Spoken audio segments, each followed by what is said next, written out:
Hi everybody, it's Wanda. So I think I'm going to use up this leftover paint, which is one that I mixed, and on top of the can, on top of the container, it said M and C. So I know that that means magenta and cobalt.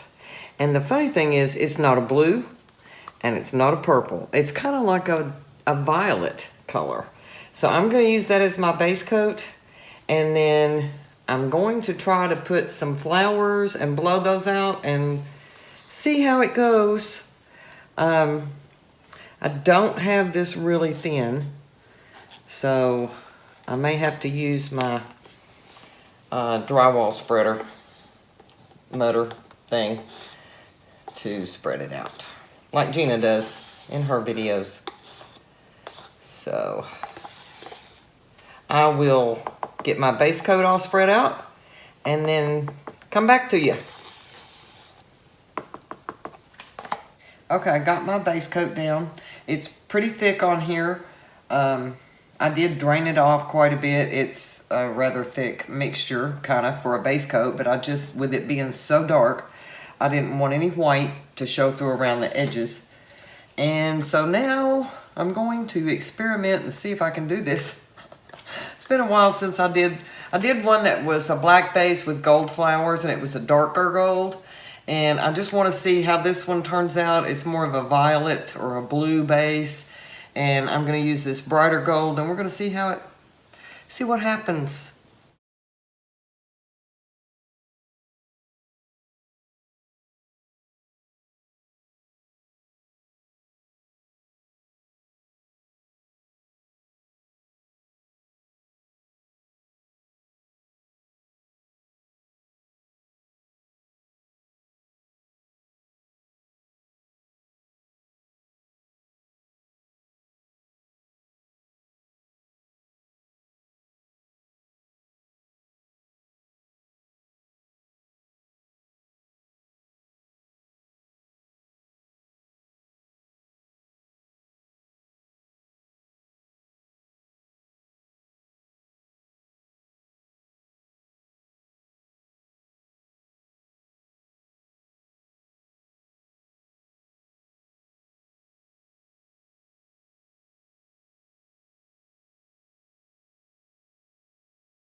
7 things on there, which is good. You want an uneven number, not an odd number, not an even number.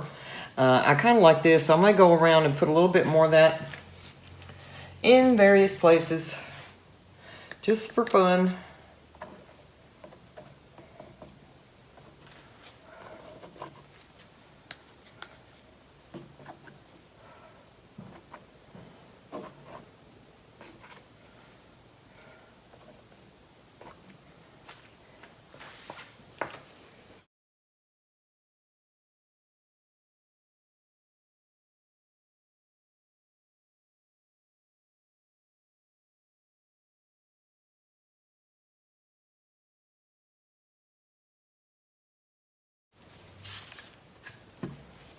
Okay, I think I'm done playing with it.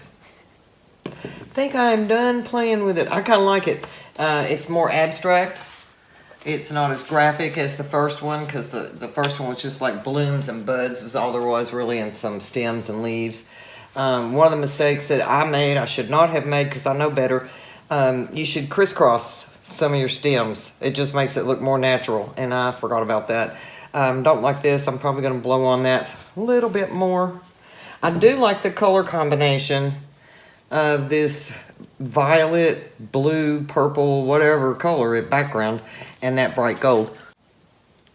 So, all right, that's going to do it. I'm finished.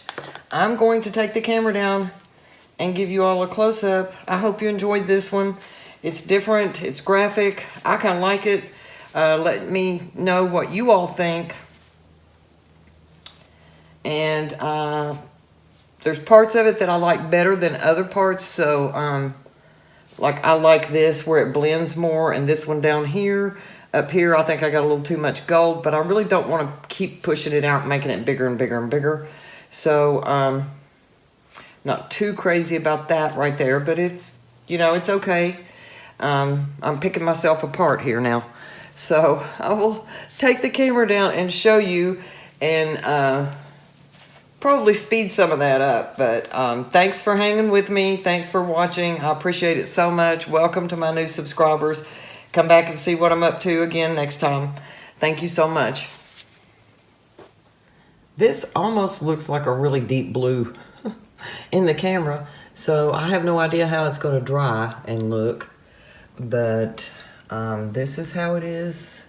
I do like the bright gold up against this. This is, I think I forgot to tell you, this is a Chroma Molten Metals Dorado gold. It's very bright gold. It always shows up in the paintings, and it's just gorgeous, especially against that dark background. So I kind of like all the little bits and pieces. Some of them should have been blown out a little bit more maybe, but I think it has interest, and I think it's pretty, and hopefully it will be pretty from a distance if you hang it on a wall. So thanks for watching.